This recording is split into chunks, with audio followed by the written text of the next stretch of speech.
Welcome to How to Survive with Danielle and Kristine, the show that teaches you how to survive the stuff that can kill you. Like a worldwide pandemic, or a bull stampede, or delivering a baby.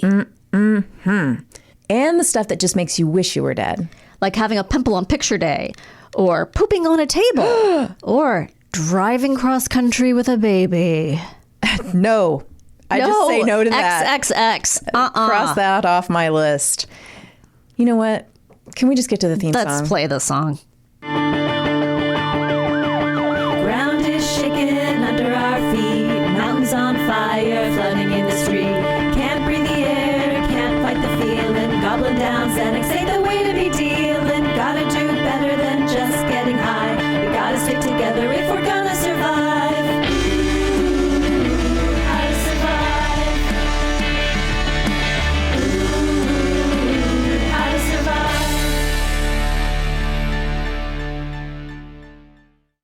Welcome to How to Survive with Danielle and Kristine. I am Danielle. Hey, and I'm Kristine. How's it going, Chris? It's never been the same. It's never been the same. Ever. Every time, every moment is different. You're right. Did you have a rough night? I had a very rough night. Okay. I would never say this. And Yeah. I know I can say it to you because you're my friend. You do look a little tired. Well, I'm very tired. I'll tell you what happened. Okay. I met up with our friend of the show, guest of the show, Jesse Gaskell, yesterday for a little creativity meeting. That's what we call it in the business. Is that when you drink? What does that mean? What is a creativity meeting? Well, we're just kind of collaborating on a little thing right now. And okay, good. I was like, I'm not going to have any more coffee. It's 2:30, and so In the afternoon. Yeah. I'm gonna have a tea. So I got a tea. She had a tea, and I said, "Oh, that sounds good. Moroccan mint, yes." Well, that's like apparently the crack cocaine of teas. I would have thought Moroccan mint would have been an herbal tea, Decaf. no caffeine. Correct, me too. So last night, I read before I go to bed. I read a little bit, and then I was like, "Well, I'm tired. It's late. I've probably been reading a while. I'm going to go to bed." And then I had a really hard time falling asleep. And I think I kind of dozed off a little bit. And then I was awake because my dog is like a person who also sleeps in our bed and right up against me. And then I can't bend my legs. Oh. And at some point I heard somebody moving and I was like, oh, Alex is up. And so I got up, went and got in her bed because she was with Benjamin. And I was like too hot in our bed. And my heart was pounding in my chest like I'd done like 3 lines of cocaine. It was like bum, bum, bum, bum, bum, bum, bum, bum, bum, That's bum. the worst. And it was, 2:33 in the morning. And then I just was lying there. Oh, You know what? I don't know. I don't even know. I'm going to tell you something. Tell me. I don't think I was ever taught. I don't think I was I ever have taught. since been taught, but I can't retain it. Grammar's an issue for me. Yeah. I have to use Grammarly. And people who read the newsletter are probably going to catch mistakes. What is Grammarly, an app? Yeah, you can pay for. I've definitely paid when I was in grad school, getting a master's degree. I paid for Grammarly because I was like turning in, papers I had written on. But what is it? It helps you with grammar when you're writing it. You can plug your stuff into Grammarly. They should be a sponsor because you plug it into Grammarly and then it tells you if something's wrong. And you can also connect it to your emails. It checks all my emails and you can copy paste whatever you're doing in Word with your email you don't have to copy paste it. It just checks your emails for you additionally than what your email already does for you. Maybe it's an extra step. So it checks your grammar and it'll even say this sentence is a little clunky. I mean, my Word app does that as well. This does goes much above better? and beyond. And there's a free version and there's a paid version. And I paid for the paid version because I'm like, I wasn't a very good student in high school. I missed a lot of school. And I think they were like, okay, creative meetings. Yeah, exactly. I was a lot of creative meetings, drinking a lot of tea. Yeah. And there was a Moroccan mint. It was something else then. Same name, a little different vibe. Yeah. It came in baggies. Yeah. And you know what?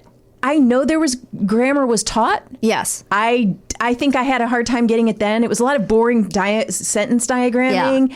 And I still struggle with it. I still struggle with parts too. Well, yours is much better than mine. I'll say that. And it's embarrassing. It's embarrassing. And I really struggled in grad school because, or even learning a foreign language, like trying to learn German.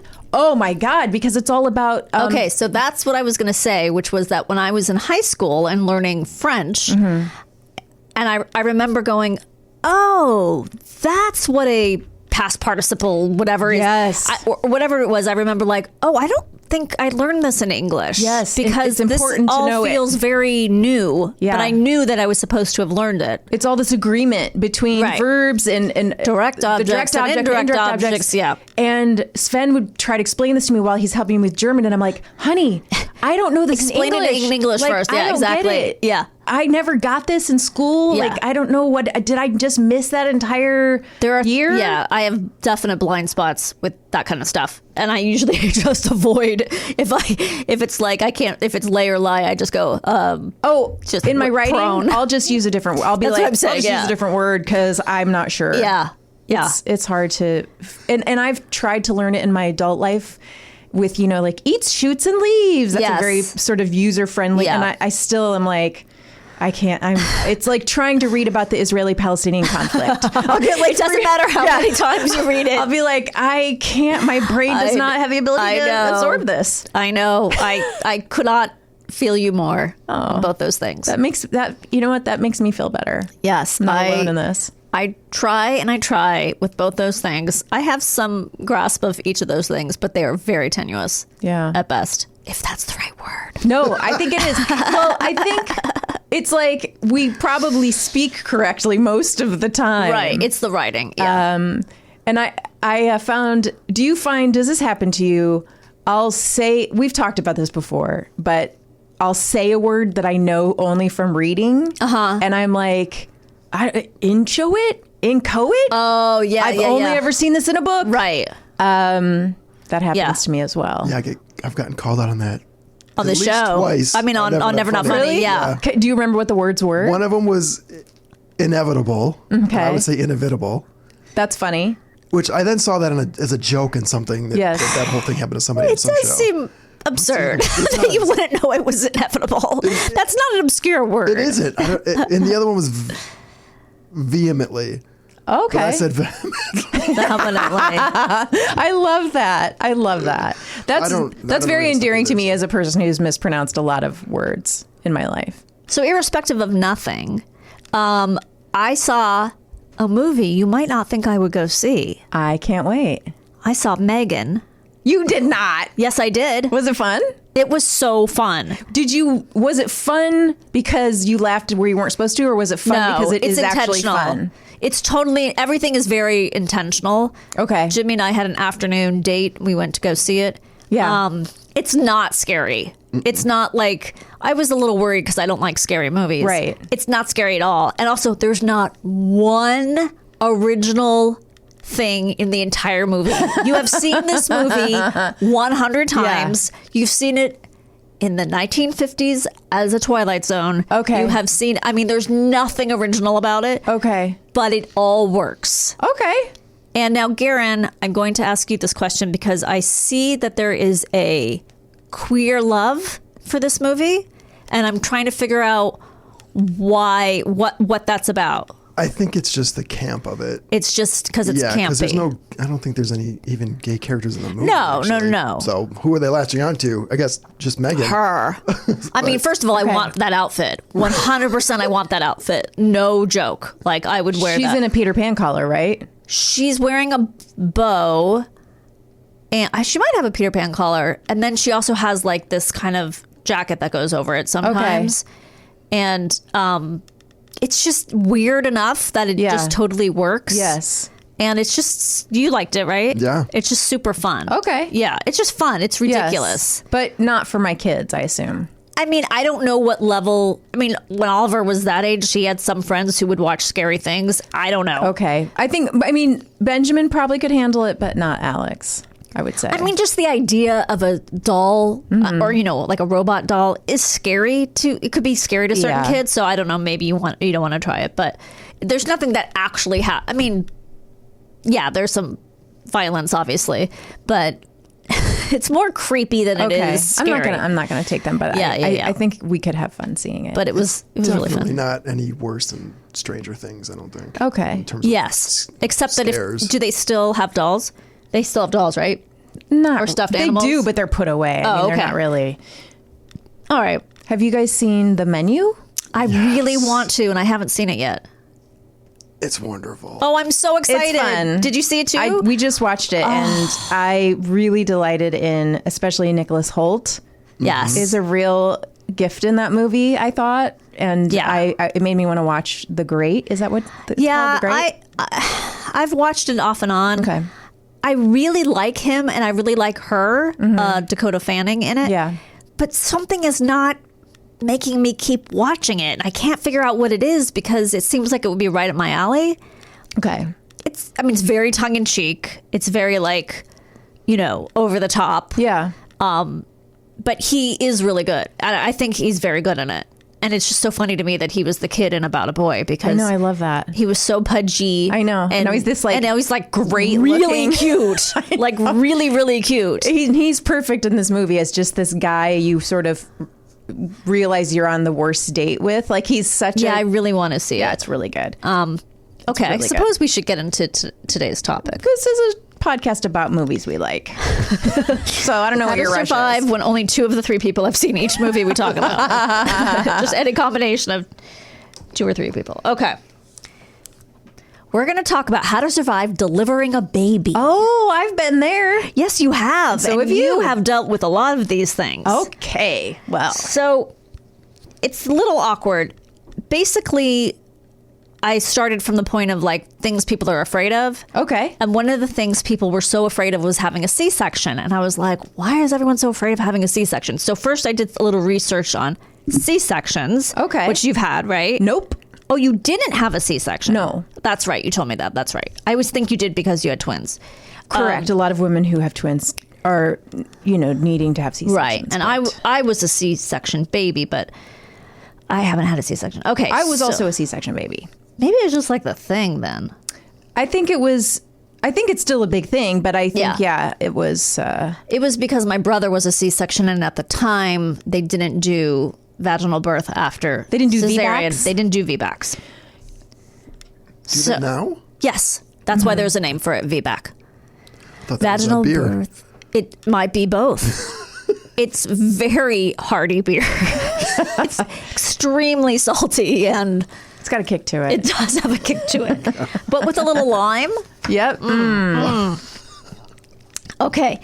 You've likely heard the Centers for Disease Control and Prevention stat that almost 33% of births are done by cesarean, but that doesn't mean you're facing a 1 in 3 chance. First-time moms who aren't carrying multiples, hit full term, and go into labor spontaneously have a C-section rate of less than 15%, according to a study in the American Journal of Obstetrics and Gynecology, which is funny because, like I told you before, everyone I know except for you has had a C-section. Well, there are also women who are you probably know most women who are a little older.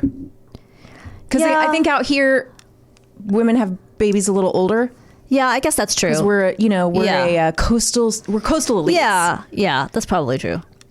What to do? If your doctor wants to schedule a cesarean, ask about trying labor first. If the recommendation is a mid-labor surprise, discuss with your provider the benefits, risks, and alternatives. Okay. The surgery will take about 45 minutes, and your partner can almost always stay with you. Not the case when we were born. No, it was conk, you're out. Yeah. And also the men were too busy outside smoking cigarettes and watching sports. My dad was watching himself on TV because something he was on was playing while one of us was being born. I wonder if my dad was even at the hospital. He was probably at a bar. Just going to wait it out. C-section is used to deliver a baby through surgical incisions made in the abdomen and uterus. Healthcare providers... Karen's going to squirm during this. Mm-hmm. I mean, he doesn't even know. Wait, he does not know what's coming. I know. Healthcare providers might recommend a C-section if labor isn't progressing normally, the baby is in distress, the baby or babies are in an unusual position. A C-section is the safest way to deliver babies whose feet or buttocks enter the birth canal first. Do you know what that's called? Preach. Very good. Nice. Or babies whose sides or shoulders come first. You know what that's called? I didn't. No. Transverse. Ooh. So they're like, coming through the side. Yeah. That's crazy. I'm going to elbow my way out of this situation. You're carrying more than one baby. Mm-hmm. There's a problem with the placenta. If the placenta covers the opening of the cervix, a C-section is recommended for delivery. That's called placenta previa. That's what my mom had. Oh, she me. Oh, okay. You always got to be a problem. Yeah, well, I started that way. Prolapsed umbilical cord. A C-section might be recommended if this freaks me out. If a loop of umbilical cord slips through the cervix in front of the baby, like a velvet rope at a club. Yes, the baby's got to break through that. That's a VIP baby. Yeah, baby's got to show ID. There's a health. There's a health concern. A C-section might be recommended for women with certain health issues, such as heart or brain condition. There's a blockage, a large fibroid blocking the birth canal, a pelvic fracture, or a baby who has a condition that can cause the head to be unusually large. Oh, man. Poor large head baby. I know. What a little cutie, though. I see so many of those cuties with the little helmets on yes. to reshape their heads. Alex had the helmet. Did she? Yeah. Oh, I remember that now. Yep. And it's just because like the head comes out misshapen? It's really common with twins because they're kind of shoved, they don't have as much space. Yeah. So oftentimes one of them will have a little bit of a flat head on the back. And so, that's just supposed to help so they don't have that flat spot. Do you remember how long she had to wear it? I think like 10 months or something. Oh, gosh. Maybe it wasn't that long. And we had to keep taking her back to the appointment and they did these weird images but she didn't mind it. It was okay. Good. And it was just aesthetics, really, right? Yes. There's nothing wrong. And it's like you never even know if it actually works or not because it's like, could it have healed on its own? It might have they might just grow out of it anyway. But you're not going to not do it. Of course. If somebody's like, your baby might have a flat head. You're like, put the helmet on. We'll pay for it. That's fine. Okay, risk to babies with a C-section include breathing problems, surgical injury, risk to mothers in a C-section. See, this is why I was wondering. I was like, why is that such a big deal? Yeah. Infection. After a C-section, there might be a risk of developing an infection of the lining of the uterus, endometritis,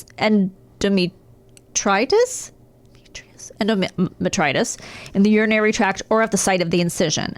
Blood loss, reactions to anesthesia, blood clots, surgical injury. I mean, it's a surgery. Yeah, right? of course. I know. If you don't have to have a surgery, avoid it, I would say. Increased risks during future pregnancies. I thought this was interesting. Having a C-section increases the risk of complications in a later pregnancy and in other surgeries. The more C-sections, the higher the risk of placenta previa, and a condition in which the placenta becomes attached to the wall of the uterus, placenta accreta. No, thank you. No, thank you. Okay, so these are other things that people are worried about and sort of answers to them. Okay. I've personally felt like, which I'll get into later, but because I had a planned, scheduled induction, I felt like I was preparing for a car wreck. Wow. Okay. That's interesting. Actually, it wasn't even because, I take that back. It wasn't because of the planned induction. It was when I was reading all those baby books. Yeah. And they're like, this is what's going to happen. And I was like, well, I'm going to suffer some injuries, but I know about it ahead of time. It's really fucking weird. Yes. Like, that's what I meant by I'm preparing to get in a car accident. Right. Okay. I'm nervous about labor pain. I'm sure that is on the top of most people's minds. Labor will hurt, but you have options. And even if you just decline drugs, the worst is over fast. I don't know about that. But they also, I do think film and television makes it look like it's this screaming festival. Like, I'm not saying they make it look worse than it is because it is quite an event on your body. Right. And it is a real thing. Did you have an epidural? I did. So, see, we don't know. We don't really know how much it hurts without the... It still was a lot. Like, oh, okay. But definitely before that epidural, I was like, wow. Yeah. Oh, when the labor pains were coming. Yes. Okay. But I'm saying, like, in the movies, they're always like screaming and like, I'm gonna kill you. You did this to me. Screaming at everyone. That's stupid cliche. And I think that is terrifying to women. Yeah. To see. Yeah. No, it is. It is. It's very scary. I think it'd be more realistic to watch actual births. I think I did that by accident once. Oh, I know. I was babysitting. Yeah. And I was flipping through someone's photo album and there were pictures of the birth. Oh, okay. And I was like, oh, I don't need to be looking at this. Maybe you should be flipping through someone's photo album. It was a lot. It is. It is a lot. Labor will hurt, but you have options. Even if you decline drugs, the worst is over fast. The pain has a purpose. It drives us into movements and positions that help labor progress. Most women feel able to manage the early and active stages of delivery, which are by far the longest portion. The relatively shorter period of transition, typically 1 to 3 hours, is toughest. The good news is that pushing you is usually right around the corner. And then, of course, the euphoria of the birth. Oh, boy, I didn't fucking feel any euphoria when I gave birth.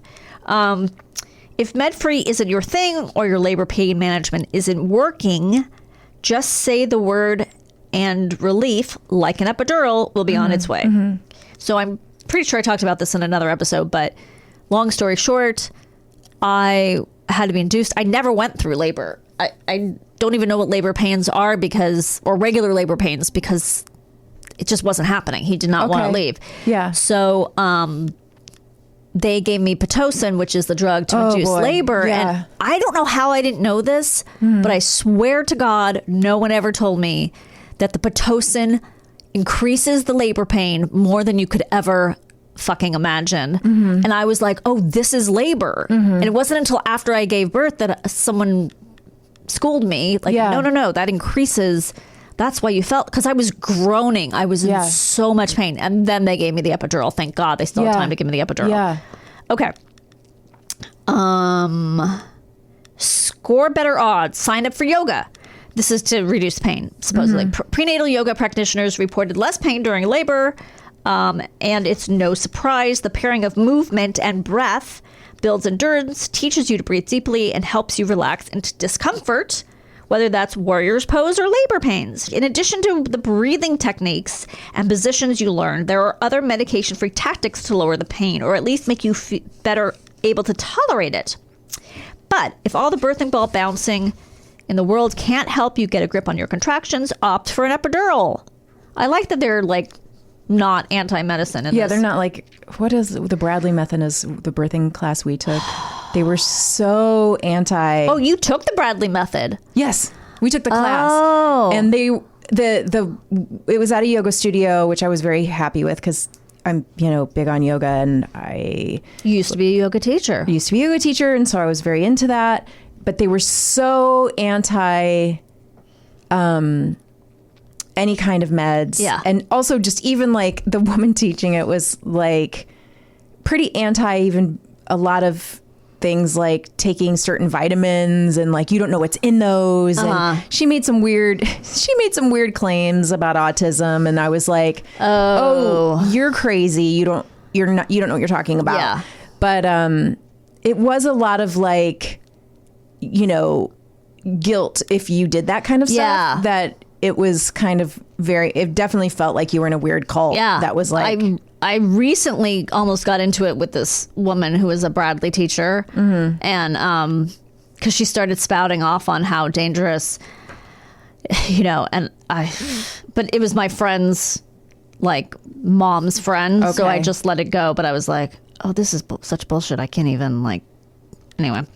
I'm sure it had its time and place, natural childbirth. But and if I'm over it. I think if that's your choice, that's fine. But it doesn't need to be everybody's choice. And I do think the epidural is why I was able to. Of course. Why I was able to have the strength to push out Benjamin and not have a C-section, because the pain was wearing me down so much and exhausting me that then once I had the epidural, I actually was able to have enough like sort of relief that I could sort of gather my resources to have the strength. To push. Yeah, right. Of course. And I think that sometimes people don't realize that the pain can really wear you down. And I still felt it. I still felt it enough that I knew when to push. Like it didn't numb me completely to the bottom of half of my body that I didn't know what was going on. It just turned it down enough for me that I was able to like be aware of myself. Yeah. Anyway. I went with the Bradley Cooper method, which was I just imagined a very good-looking man with 2 different color eyes, and that seemed to do the trick. It just did the trick. You know, maybe you should teach that method. I should as an alternate. I will just play old episodes of Alias, and so I go. I would love to know the percentage of people who take classes who then apply what they learned in the class, because we didn't apply jack shit. Now I had I don't know how unusual it was, but I had an extenuating circumstance, which is that I was induced. But almost everybody has an extenuating circumstance. That's what I'm saying. That's what I'm saying. So I think the classes should actually be a baby's coming home with you. Yes. Here's what you need to know. Yes. Because they teach you all of the stuff that's about one moment, some small period of time in a room, that then everything's different. Because it never goes the way. It's like, you know, get a playlist together. Do you want candles in the room? And I'm like, what room are you talking about? I'm not getting the suite in Cedar Sinai. No kidding. Like, or do you want to walk around or do you want to sit? I'm like, nobody gave me any choice of that kind of stuff. Like, and then you realize, there is a baby coming home with you too, in my case. Yes. Like, and you are not maybe clear a pathway to your bathroom. Yeah. Okay, here's another fear. I'll tear or need an episiotomy. How likely is it? Once routine episiotomies, cutting the perineum or tissue between the vagina and rectum, Garen, to make more room for the baby or prevent a more severe tear, are now done in roughly 12% of births, usually to speed things along if baby's not handling labor well. Tearing happens when your skin won't stretch enough to accommodate your cutie, and is quite common. Doctors repair a laceration in almost half of hospital births. Your OB may give you a shorter snip, requiring just a couple of stitches to prevent rupture. It's not for the faint of heart. No, I had to have a little stitch after. Yeah. But my doctor did a lot of like stretching. While I was in labor, he was like with those like spacer earrings. Yeah, he just kept putting in bigger and bigger earrings. Yeah, the gauges. Yeah, gauges. Yeah, just gradually bigger and bigger. I was like just a barista at a Silver Lake coffee shop down there. You had the hippest vagina. Oh. Honestly, nothing grosses me out more than those fucking gauges. I cannot take it. I can't deal with it. I'm too old to see it. It's so gross. And it's just like, who are you fooling? Somebody's attracted to that. Someone's attracted to that. Yeah. There's a lid makes for me that want to vomit, but yeah. Well, the lid is in the ear hole. That's the problem. We make somebody want to vomit. So we make somebody want to vomit? I assume. We must. Right, yeah. You're right. I mean, you know, like, look at how normal they are. Such normies. Look at those women with their regular earrings and their eyeshadow. Okay, score better odds. Side lying and upright positions are great for protecting the perineum. Even women who get an epidural may be able to use a squat bar when it's time to push, which I don't know how. I mean, a squat bar. Did your delivery room have a squat bar? No, but it did have a Pilates Cadillac machine. No, it didn't. No, of course not. No, it was Kaiser Permanente. I was happy if it had a sink. I mean, it was, no, it didn't have a squat bar. But also, I don't understand if you have an epidural, how you're able to stand up and suddenly do squats. I don't know either. I never wanted to move from that bed. You couldn't. I wanted to grip those handrails. Yeah. And you couldn't even peel my finger. Like Sven would be like, "Why don't you relax your hands a little?" And I'd say, "Don't tell me what to do right now." You did this to me. I kind of was like that a little bit. Oh, really? I didn't say that. I was a little like he kept saying, "Remember to think about the place that relaxes you and take a deep breath." And I was like, I don't want to think about Belize right now. It's not working. That's what I'm saying. It's not working. Yeah, like the things they kept saying. I was like, none of this is working right now. I just have to get through this moment. Just want to remember the time I wasn't pregnant. Okay. Even women who... Okay, so supposedly you can still do it. All right. In addition, ask a nurse to hold a warm compress over your perineum. That seems very intimate. Which I don't think I could have made that request. No. I couldn't. You won't even ask for extra sugar for your coffee. You're not going to ask... Could you hold a warm on my taint? I couldn't have even asked for that for my forehead, let alone on my...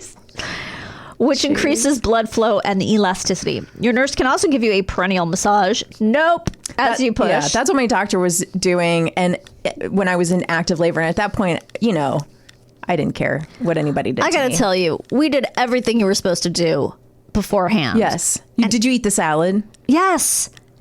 Okay. In LA, there's a restaurant in the Valley called The Salad. I didn't even know it was called The Salad, but I've heard about The Salad. And it's supposed to induce labor. Guess what? It doesn't induce labor because nothing fucking induces labor. Oliver never wanted to leave you. He didn't want to leave. He wanted to be up in my grill or whatever that's called as long as possible. And he's still there. Has not. Okay. Your nurse can also, All right.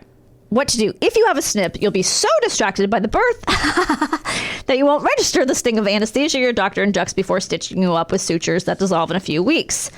The tissue, thank God it's the kind that dissolve and you don't have to go back and have them removed. Right. The tissue may itch or feel tight as it heals. Sitting in a bath daily can ease soreness and normal swelling from the delivery. And a topical estrogen cream may be prescribed if the incision isn't healing. Okay, here's one I've heard a lot about. I'll poop on the table. That's another fear. I'll poop on the table. How likely is it? Vary. And you don't care. P.S. Supposedly, I didn't. According to Jimmy, I didn't. Unless he's just pulling a long con. You think he's pulling a long con? I do. Maybe he was just up. Well, was he down at the end? I was going to say, maybe he wasn't there at that moment because they say here that they clean it up really quickly and you may not even know. Sven was up with me at that point anyway, holding my hand. But I'm sure I did. Like, you can't push that hard. I don't know. And not have poop come out. Right. If there's anything inside of you ahead of the baby, it's going to get pushed out. As your baby's head moves through the birth canal, it flattens your rectum like a tube of toothpaste. Sorry, I don't know why that image just makes me laugh. Because poop's funny. Most women wind up pushing out a little poo along with their baby, so don't be embarrassed. Okay, I'm gonna. We got that whole thing. I just want to reiterate this to anyone who is either pregnant right now or has not had a baby but probably will someday or maybe will. Yeah. You don't care. You really don't care in the moment. Right. I'm not saying you don't care now. I'm saying in the moment, you will not care. You were so focused on pushing, like you are another entity at that time. Yeah. You're not like even thinking about any vanity at all. Right. No. Labor induction, also known as inducing labor. Yeah. There's your grammar for you. Is prompting the uterus to contract during pregnancy before labor begins on its own for a vaginal birth. A healthcare provider might recommend inducing labor for various reasons, primarily when there's concern for the mother's or baby's health. An important factor in predicting whether an induction will succeed is how soft and expanded the cervix is. Cervix ripening. Cervical ripening. Ugh. Ripe for the picking. The gestational age sexy. I'm telling you, it's all really gross. The gestational age of the baby, as confirmed by early regular ultrasounds, also is important. If a healthcare provider recommends labor induction, it's typically because the benefits outweigh the risks. If you're pregnant, understanding why and how labor induction is done can help you prepare. To determine if it is necessary, they will evaluate several factors, including the mother's health, the status of the cervix. They also include the baby's health, gestational age, weight, size, and position in the uterus. Reasons to induce labor include nearly 1 to 2 weeks beyond the due date without labor starting. It was 10 days. Mm-hmm. When labor doesn't begin after the water breaks, an infection in the uterus. Ooh. When the baby's estimated weight is less than the 10th percentile for gestational age. When there's not enough amniotic fluid surrounding the baby. Possibly when diabetes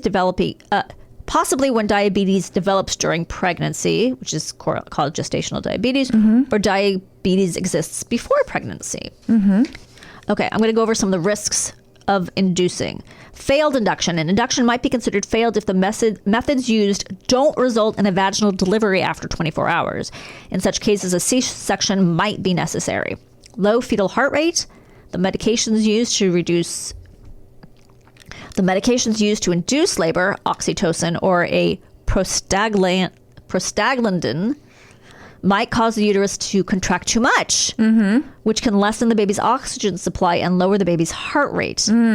Infection. Some methods of labor induction, such as rupturing the membranes, might increase the risk of infection for both mother and baby.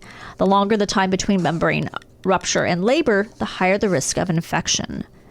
Uterine rupture. This is a rare but serious complication in which the uterus tears along the scar from a prior C-section. Remember we were talking about the problems?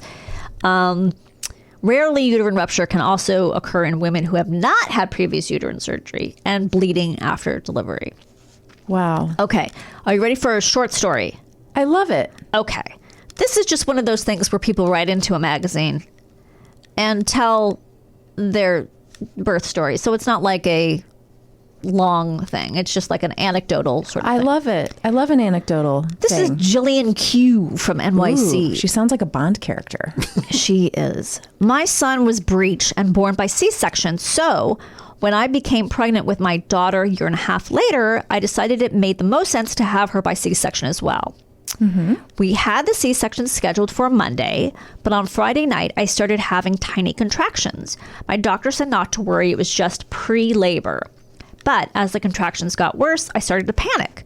My husband called a friend to come and stay with our son, and off we went to the hospital to see what was what. Yeah. After 5 years of walking around the hospital and the block.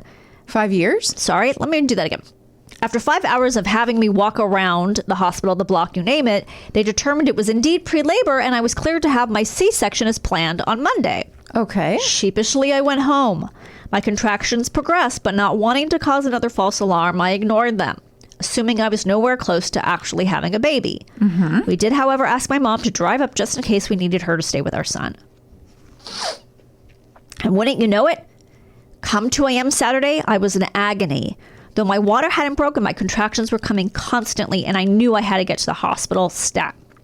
When I arrived at triage, they agreed and called my doctor to hurry in to perform the C-section. Everybody kept telling me there was plenty of time, but in between begging the attending physicians for an epidural, no dice when you're awaiting surgery, it turns out, I could feel myself starting to push. I'm pushing, I screamed. Don't push, the nurses screamed back. Too late, I yelled. And there you have it. I delivered my daughter by accident and via VBAC, just as my doctor was pulling into the parking lot. Yes. As I like to finish the story, she's been surprising and terrorizing us ever since. Yeah, she knew. She knew. Also, she'd already had a baby. It's an important note, I think, as well to give, which is listen you to know, and like sometimes you really have to badger healthcare professionals when it's, especially with motherhood and childbirth, that like, you know what your body's telling you, and they can be very dismissive of women. Absolutely. And you have to be insistent of like, listen, something's wrong, something's off, this is what's happening. Yes. And you kind of have to keep saying it and maybe say it to other doctors or get a different doctor if they're being dismissive because... Or just squat right down in the lobby, I guess. Okay, so that was that. I love that. I'm so glad we talked about it. Clean up the afterbirth during the break. You know what? I'm going to have someone come in and do that. Well, that's what Garen's for. Yeah. Yeah. By someone, you mean Garen. I thought that was a given. Okay. Get a clothespin for your nose, and we will be right back after this. Can't wait. Welcome back to How to Survive with Danielle and Kristine. Danielle. Kristine. I really like your earrings, and thank you. Sorry I didn't bring it up on the air earlier. You know what? God damn it, the friendship's over. I know. This will be our final episode. I don't generally wear earrings on Tuesdays because of the headphones. Mm-hmm. Are they called headphones? I always use the wrong word. I don't know what else we would call them. Headsets? No, headsets. Cans? My cans. Well, that evokes other my things. Cans. They're all top notch. All of my cans. We've all been admiring your cans for years. Now I'm going to get a HR meeting with who's in charge of HR here? Just like the guy in the hall. Okay. Yeah. So now I'm going to get called in. What's that handsome guy's name from? Tyler? Tyler, yeah. There's a model, an ex-model who roams these halls. Now I'm going to get a meeting with the next model. Yeah. Which is what I've been vying for this whole time anyway. I know. So. Well, what did you do during the break? I know people like hearing what we did during the break. I talked with our guest. We gossiped about Hollywood. Oh, okay. I'd like to hear about that. I missed it, of course, because I had to pee. So before we went to break, we were talking about how to survive delivering a baby. And now we're going to talk about how to survive driving with a baby with our guest star, Matt Braunger. You know Matt from television. He is an actor. He's a comedian. I remember you, Matt, in a short-lived series that I really wished kept going on because I liked it so much. Up All Night. Oh, yeah. Sure. With our friend, I was going to call her Samantha Who. Christina Applegate? Christina Applegate. Oh, so you mean Samantha Who? Samantha Who. Yeah. I love Christina Applegate. You know, she was in a show called Samantha Who, right? Yeah. Yes. Okay. Yeah. Christina Applegate and Will Arnett, right? Yeah. Yes. And you were Maya the Rudolph. Yeah. Yes, right. And it was so good. And it was the weirdest thing because they changed the format of the show. Yeah. So just tell me quickly what they did because it was so weird. I have so many situations where I'm so outside looking in, but still in. I was just recurring. Yeah, so they would right. kind of just write me and Jean Villepique, who played my wacky wife, into. Oh, that was Jean Villepique from AP yeah. Bio. Yeah. Oh, okay. Yeah. That's right. They were the neighbors. You guys were the neighbors. Yes, horrifically annoying neighbors. Yeah. And we were in I believe it was it the pilot or the second episode where there was us and there was an androgynous couple across the street who were very, very hip. Is the point. Not that they were androgynous. Right. That wasn't the point. The point was they were dressed very monochromatically and had giant dogs. And the couple you live near, you're like, I don't relate to them at all. Right. We were just the annoying neighbors, but the writers were having so much more fun with us that we kept getting written in and again and again and again. So it was a blast. But yeah, at a certain point, they flipped it from this woman who is kind of basically the producer of a television show starring Maya Rudolph's character. Like an Oprah show. Yes, she was kind of a trash Oprah. Like if Oprah would walk in a room and just say, "It's me, Oprah," like yell it to everybody. Right. I think she would. I think she does. Well, she probably has something to do with that. She would be a little bit. Right. There would be discretion on the level of an international She's like icon a little herself. person step on a stool and then with a trumpet announce her presence. Yes, exactly. Something very different, very royal. But it was just this super fun show, and then they flipped the whole thing and kind of took away the show within the show a little bit more, and and also wasn't it like a single camera and then it became a sitcom and then it became like a 3-camera. They just tried a couple different things. It was so in that weird. season. I now remember the show. You remember the show? Yeah. At first I was like, it sounds familiar. But it was and now I'm remembering it. It was so good. I didn't understand why they were screwing why they with changed it. They didn't need to because it was just the idea of like you're a parent but you still want to party. Yeah, like that's infinitely relatable. Like every parent has that where it's like, can I keep some of my freedom? Right. Which literally is my life. My wife and I only had one kid. Right. Like not to party necessarily, but to have freedom to be able to move when we want and and travel. So and also all we wanted was one. But it's kind of this thing of. To the anti-sacrifice your entire life for your child show. Yeah. Which, very funny about it. It was perfect. It was perfect casting. It was perfect chemistry. Yeah. So anyway, we are going to get into your kid in a second. Okay. But before we do that, what's going on now? Where can we see you? I have a special out on YouTube called Doug that is named after a terrible guy I met on vacation with my wife before we got married. And I just chose that name, but it's kind of like my thing is I kind of had this this just kind of keeping my options open life, which a lot of men have, and mine went on very, very long, partially because of my career, partially because of just me being a selfish, self-centered only child, but. My wife and I met, quote unquote, kind of later in life. Okay. And though I was never what you'd call necessarily a scumbag or anything like that, I met a guy named Doug who was, and he was married, and he had he had kids, and he didn't like the fact that he had kids, and I like a good time, but Doug and his wife spent the entire time in the Caribbean getting effed up and very angry that they had a family, and I was always I kind of, if I want a family, I want a family. I'm not doing one because of societal pressure, right? You know what I mean? So and it kind of goes through the story I'm going to talk about today with the travel across the country during the pandemic, but also kind of finding a big chunk of happiness kind of at the quote unquote late in life. I don't look at it that way, and I always laugh about how I am like a grandfather in places like Tennessee, right? Age-wise, but not in LA. No, you're totally typical deal in There'll be LA. an 80-year-old dude on Yeah. his 7th marriage just bitching about having Yeah. to chase the one she demanded they make, quote unquote, naturally, and trying to give him $1,000 to chase his kid because his back is fused. You know, anyway, Doug is for free. I can't wait want it to to watch be like it. a vacation for people of all ages, and you'll like it if you have kids, you'll like it if you don't. And I just think we're in the era of it's really how you want your life to be. If you no one's telling you have to have children. Nope, or that you shouldn't, or whatever. You know, so that it's kind of like my little story, my little microcosm of my life and time. I'm thinking White Lotus season 3 Yeah. for this story of Doug. Doug would go. I mean, and he was also a fascinating guy. Doug's whole thing was he judged other people about what they did for a living or how much money they had.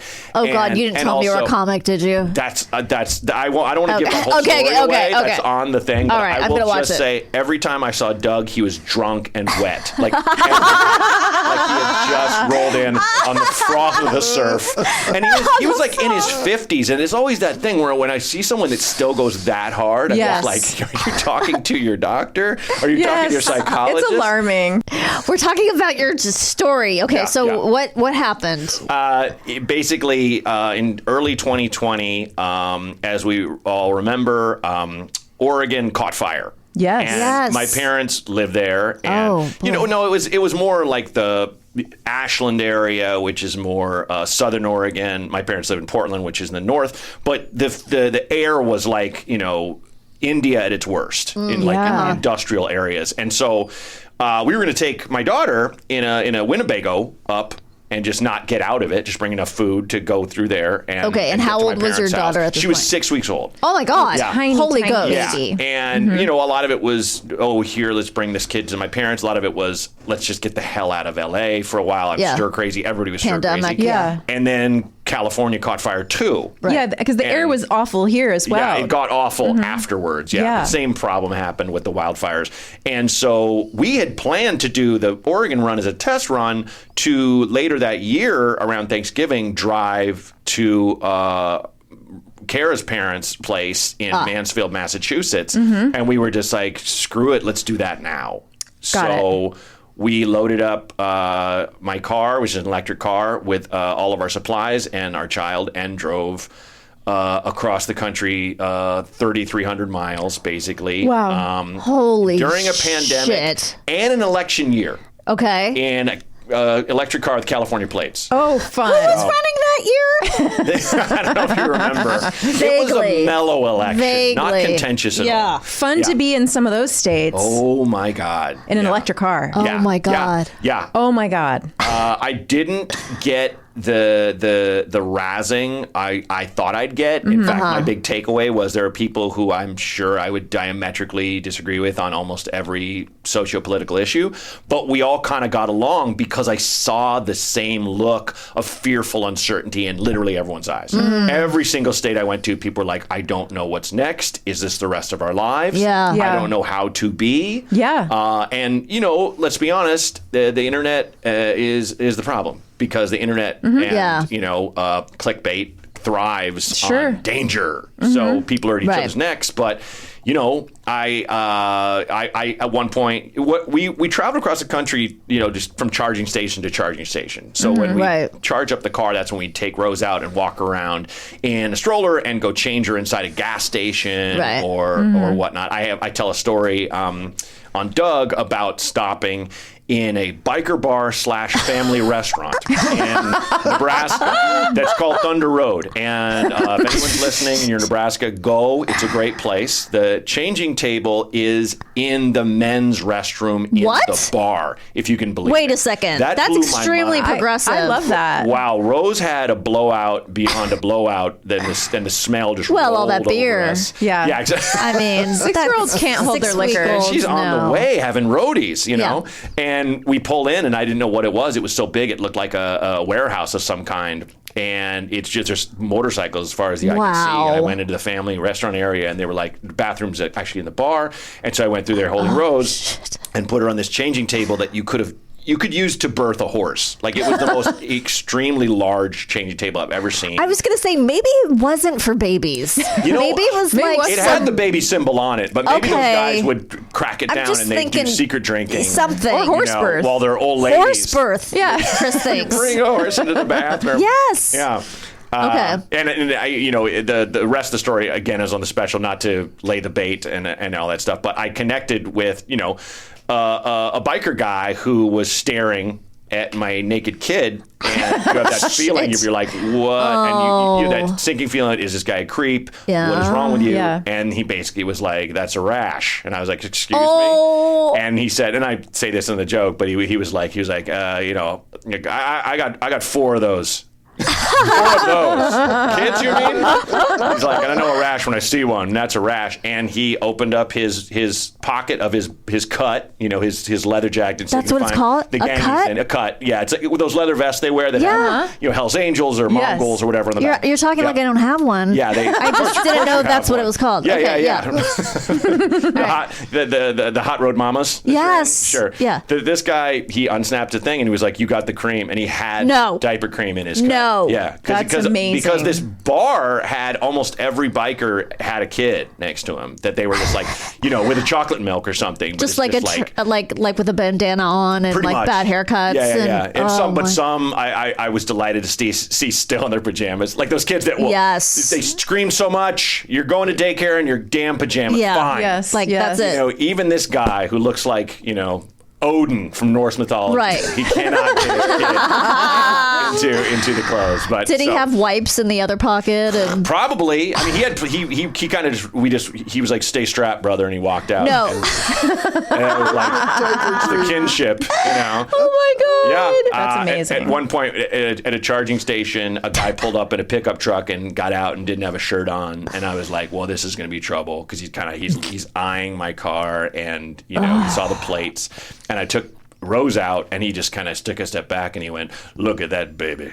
Like, he just said it to himself. Oh my God. And he melted. And we kind of just started talking God. about the weather. Yeah, it was like... See, we need more babies in government. I swear to God. Babies are January a great 6th equalizer. never would happen if someone just walked out the front with a small, Actually, during the 15 rounds of voting for the Speaker of the House, did you see that everyone brought their babies? That's pretty funny. A lot of the reps brought their babies, and a couple of men were had their babies strapped on them the entire time. Wow. It was really interesting to see. That's wild, because, I mean, if there's ever a time that calls for childcare, my kid would not sit still during a session It was of the house. weird. Well, I guess they can walk around with them and stuff, because in between voting, I don't know. And there were some older kids there too, and I'm like, they got to be bored out of their fucking minds. Yeah, absolutely. Yeah, it was crazy. That's got to be some kind of demonstrative thing that they were all doing, because maybe your kids are both your kids are grown, enough to have cognitive dissonance and awareness. My kid will just be like, oh, let me explore, and I have to follow her. Yes. Right. So I would be that congressperson that's just like, sorry. Yeah. Oh, did I miss the vote? I'm She's sorry. going past you. I'm going to climb over. Yeah. Excuse me. Sorry. Yeah. Right. Sorry. Rose, give it back. Give it back. Give it back. Yeah. Give it back. Yeah, that would have been me. So I can't imagine being in Congress. It's crazy. And bringing my kid,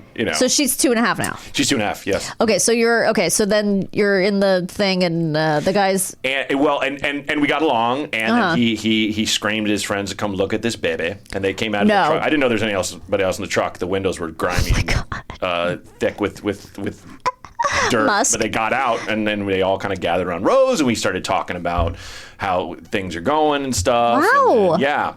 And one of them, one guy in a different group, told me that daughters are the best, except they love you to death till they're 13, and they hate your fucking guts till they're 30. His words. Wow, till 30. Mm-hmm. Wow, that's a big window. That's a long. That's such a window. And for the parents' lifespan, that's a big chunk of your life. Yeah, especially if you're older when you give birth or 30. become a parent. Yep. I'm like, I don't know if I have that long. I don't know. I don't think I do. I mean, I'll be very old when she's 30, but hopefully still kicking. But it'll be that moment where she's like, "Hey, I don't hate you anymore." Oh, thank God. 30th birthday. Thank God. Okay. Is that today? You're on your deathbed. Yay. But it was almost like not just the fact that we kept moving and the fact that I had developed a Tetris-like system of moving all the suitcases and stuff out of the car onto a luggage cart into the hotel night after night after night, including a snoo. Do you guys know what that is? Snoo is basically I know what a shmoo is. Crib. What's a shmoo? It was from Popeye? Shmoo from Popeye? Oh, right. Yeah, okay. We're talking like 1940s Fleischman cartoons here. I don't know if I'm getting it right, but I think that's what a shmoo is. It was a sort of, what's the word? Like formless kind of thing. I remember that. But I don't know why it would be in Popeye, but I think it was. Anyway, Garen will look it up. This is basically like a snoo. A motorized crib. It basically rocks them, and you basically straight jacket the kid. Yeah. Yes. When Swaddle. he or she is that small, and then it kind of just shakes them, and it emits a white noise that mirrors that of what you'd hear inside the womb. Nice. So the kid knocks out Nice. I want one of these. I need but that. it's heavy. It's probably about 60 pounds, and I carried those in and out of hotels across the country on a luggage cart or a laundry basket if they didn't have any luggage carts available. So that was stressful. But and there were just no flights at this time, right? And we wouldn't have taken And you wouldn't because that was early day. It's too scary. It was there was no risking anything. I didn't know anything about. I was in Ann Arbor the weekend it all went down, and I was like, "Are we doing tonight shows?" And I remember the club owner was like, "Yeah, the tickets are selling great." I'm like, "That's not the point, man. That's exactly the opposite of why we should be doing it." Exactly. And I look back on how ignorant we were. It wasn't anyone's fault, but we didn't realize it was the breathing. After the show, I did the little meet and greet at the front, but the only precaution we made was we would just touch elbows. We wouldn't shake hands because we thought it was handshaking. Yeah. That's why we were wiping every surface clean. Oh my God, I remember the groceries. that. Wiping down to the groceries. Bags of Oreos with, Glade or whatever. So it's, it actually makes them healthier. It gives them a minty taste. Yeah. Eat the whole sleeve. Yeah. Like pine. But we were kind of just like go, and when we finally got to Massachusetts, we lived in that small town she's from as honorary townies for about a month. Oh, so nice! We just stayed there and took Rose for walks, and it was gorgeous out, and it was just before winter was going to hit. And so we would have kind of like outdoor gatherings with her friends she grew up with, around heaters, gas-powered heaters and stuff. And I remember the very last one we had, it was like we really pushed it. I was like, I am freezing right now. Oh, and yeah. This heater at 11 p.m. Like we have to stop. And so we drove back, and other people are overrated at that point. They really are. Yeah. And I remember election night, we were in Asheville. Wait a second. So did you get to vote? Oh, yeah. Did you vote in Los Angeles before you left? Yeah, we've okay. Absentee ballot. So we were in Asheville, North Carolina, and that's kind of a blue bubble. It's definitely like a progressive town in the area that, generally speaking, isn't. Did you make sure you were in a blue area on election night? Was that part of the plan? We didn't have a plan along those lines, but it was almost worse than being in a red city because you had guys driving into this election night into Asheville in pickups with Trump flags, screaming and doing donuts in the street. Really? Yeah, because Asheville is very art-centric. You have people with they dyed their hair pink or blue. Weirdos. Yeah, and they're outside having coffee or whatever, and these guys are screaming at them, and they're screaming back. Jesus And Christ. I'm up in this hotel looking down, and it looked like something out of Road Warrior, because these trucks are just going up and down every major street, just antagonizing. That's all it was. And I remember voting, and of course the results are coming in, and we don't know anything yet, but it's looking like Trump has a chance. But that's because there's no absentee ballots coming. Right. And as the days went on, we started relaxing a little bit more and going, okay. And then we were in New Orleans when they called it. Yeah. So we went there. Okay. Well, and we loaded into the hotel, and I remember middle of the day, it pops up on screen for Biden, and we were like, wow. And it was definitely like a, oh my God, this is amazing, but also just so weird, because we went into Garden District just to walk around, and there were people who were either stone-faced or partying their dicks off. Yeah, they're throwing beads at your 6-week-old. 100%. Yeah. There's a woman in a doorway with a flute of champagne, and a guy walked by angry, and she's like, "You mad bitch?" And oh my god!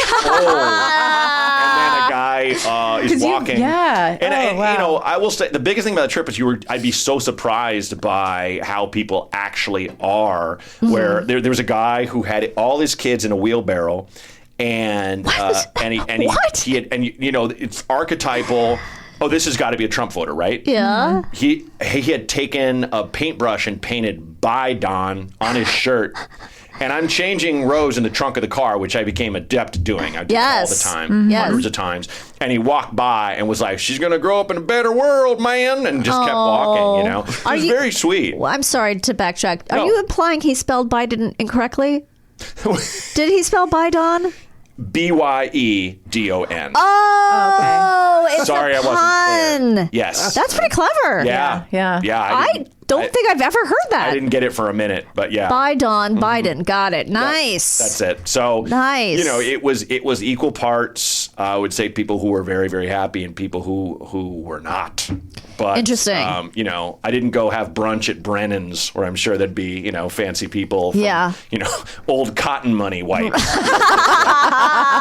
but it's like when we went and had champagne at lunch, and a waiter was like kind of jumping from foot to foot, excited, and I was like, "How long till you get off?" He's like, "2 hours, man. Can't fucking wait." You know, like because you know the young people were just really go off. But it was interesting, and it was interesting driving back, because then it was the whole thing of, you know, we knew he wasn't gonna concede, like ever, and then that became clear, and so it was kind of like, well, we're still in it. This is never over. Yeah. Okay. But it's weird to drive across the country in limbo and then drive back in a new reality, even though it wasn't a reality for a lot of people. Yeah, it still isn't. Yeah. Saying "I'll never forget it" doesn't even suffice, you know, because it was such a wild experience. But I think, you know, when you have a kid, you're already kind of making that jump. You know what I mean? It's kind of like, I always go back to that Helen Keller quote where, like, security is basically an illusion. Life is either a great adventure or nothing. And that's severe, but so was Helen. I think it's like, once you do have a kid. Just say it finally. She was a lot. Kind of. She was a lot. Kind of intense. Like, really needy. It's okay. Yeah. You've overcome it's all about you. Now, God, okay, Stop. We get it. We get it. Your journey, Helen. Yeah.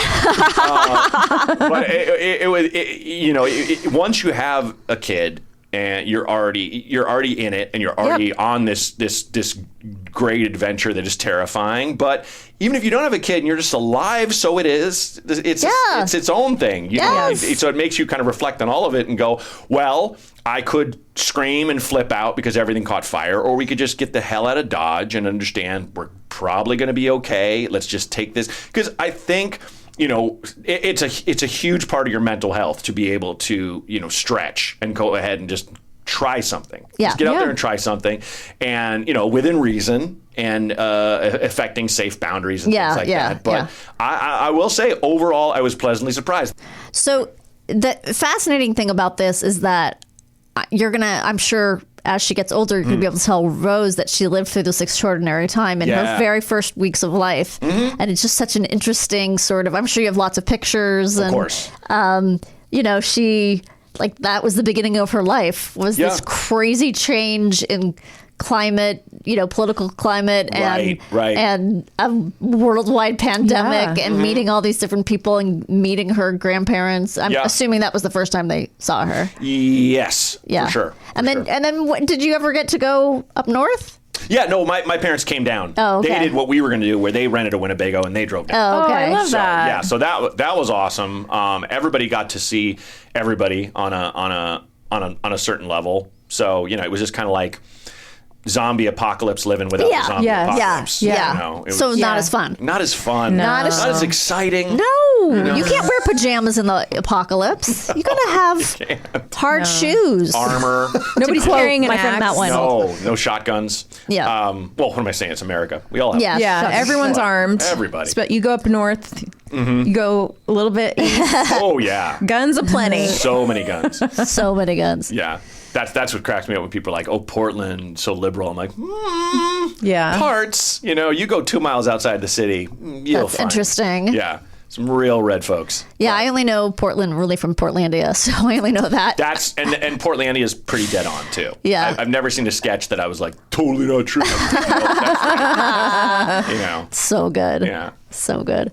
Well, Matt, thank you so much for coming. Thanks for having me, guys. It was such a great story. It was just like, I touched on all these things. I love it. Yes. And congratulations on Rose. Thank you. We saw Appreciate pictures of her, and she's really, really cute. cute. Really cute. Thank you. And we'll be right back with what did we learn today?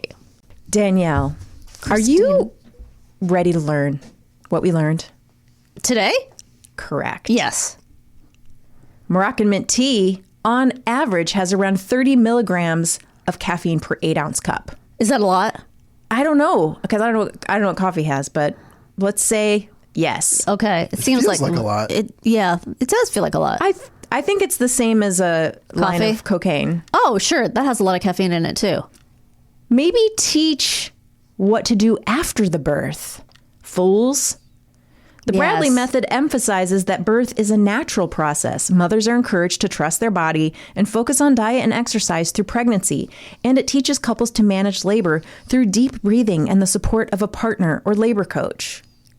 Again, if it works for you, fantastic. Great. But I just don't like the shaming of the drugs because No. drugs are a godsend. Yeah, guess what? My life is here because I take drugs. That's right. And I'm still alive because of them. So don't start telling me I'm not Yes. supposed to take them. Right. Jerk Shamer, faces. you yoga teaching, shaman hippie. Wow. Oxytocin or Pitocin can cause or strengthen labor and contractions during childbirth and control bleeding after childbirth. It can also be used to induce abortion. Oh, Jesus Christ. How do you... Seems like a bad. I know. I don't. No thanks. How do you... What the No thanks to hell? that kind of abortion. No, but it's just a weird, like, it can either help you give birth or give you an It's abortion. like dice. It might be when you're kind of. It's a later. Yeah, like, yeah. I don't know. I don't want to even That's get into it because crazy. I don't know. Vagina gauges seem like a missed opportunity. It really does. I'm sure there's some, I was going to say goth, but I'm sure goth is not the right term anymore, but I'm sure there's some. We might not know they already exist. Oh, that's a good point. You know, So gross. I know that somebody's got a gauge in their dick. 100% someone's got a gauge in their dick. You mean in the pee hole, in the urethra? I don't know where people put things in their dick, like don't weird either. things, and I don't want to know, so don't No. send any pictures. But I'm sure there's a gauge in someone's dick. Yeah. You can put things inside, right? That's sounding. Yeah. So gross. What did he say? It's when called you sounding. You stick like a metal rod or something inside. Oh God, that just made like my insides. I just did like 1,000 kegels. Oh, if it was easy as that, I would just have you talk to me about sounding all day. Like if I had one of those Gwyneth Paltrow eggs Yeah. in me right now, I would have Right. crushed it. Yeah. It's a diamond now. Correct. Oh my God. Protect your perineum. Perineum. I never get that right. The urban legend of Coyote Pizza Cafe's labor salad. Yes. Did I say that right? That's the word. Coyote That's the place. Pizza? That word is a conundrum to me. Is going strong after more than 25 years. The rather simple dish of romaine, watercress, walnuts, gorgonzola, and house-made vinaigrette is said to have helped untold expectant mothers go into labor. I mean, I guess, you know, if you're going in your 9th month in your 40th week and you have it, I guess the chances are you're going to give labor. I mean, it didn't work for me. I bet they put castor oil in that salad Maybe in the dressing. dressing, yeah. Yeah. Oxytocin. Yeah. Oh, here we go. This is what I've been dying to know. Yes. The Shmoo is a fictional cartoon created by Al Capp. The character first appeared in the comic strip Lil Abner on August 31st, 1948. The popular character has gone on to influence pop culture, language, geopolitics, human history, and even science. What? Oh my gosh. Okay. You really tapped into something. Yeah, Danielle. except I was wrong about it was Little Abner, but it was in a show. There was a Shmoo cartoon as part of the Fred and Barney show or something, which I guess is post Flintstones. Okay. Oh, But didn't they know they never had met. a post show. They never met. Okay. So Because it they had was- their own, like, magical creature on the Flintstones. Gazoo? Yeah, Gazoo. Great Is Gazoo? Al Cap connected to Andy Cap? Because that's another. That's what I was thinking. Because Andy Cap is that horrible 'Cause it's comic strip about CAPP. the British guy who hates his wife. Remember how many comics were boring, but you just read them Yes. because that's literally all you Yes. had to do as a child? Yes, I don't care about Sally Forth. And remember the Family Circle one that was just Yes. supposed to be charming and it was never funny? No. Such a ripoff.